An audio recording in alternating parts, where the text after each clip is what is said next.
திமுக NEET தேர்வை ரத்து பண்றேன்னு சொன்னாங்களா இல்லையா? சொன்னாங்களா? 2021 சட்டமன்ற பொதுத் தேர்தலில் திராவிட முன்னேற்ற கழகம் ஆட்சிக்கு வந்தா நீட்டுக்கு விதிவிலக்கு பெறப்படும் என்று சொன்னாங்க. நீட்டுக்கு விதிவிலக்கு பெறவும் சொன்னாங்களா?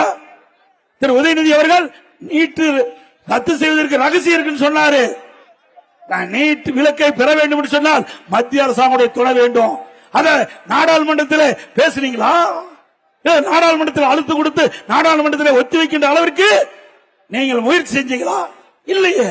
அந்த தெம்பு திராணி அங்க கிடையாது. இந்த முதலமைச்சருக்கு தெம்பு திராணி கிடையாது. தமிழ்நாட்டு மக்கள் மீது அக்கறை கிடையாது. இப்பொழுது என்ன சொல்றாரு?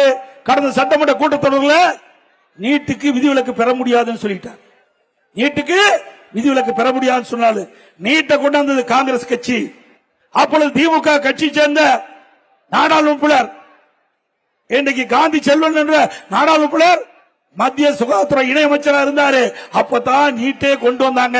கொண்டு வந்தது அவர்கள் தான், எதிர்ப்பு தான் அவரு தான். எவ்வளவு வேடிக்கையா இருக்குது பாருங்க. கொண்டு வந்ததோ திமுக காங்கிரஸ், எதிர்ப்பதோ திமுக காங்கிரஸ். ஆக இப்படி சட்ட வேணும் போடுகின்ற கட்சி இந்த நாட்டுக்கு தேவைங்களா?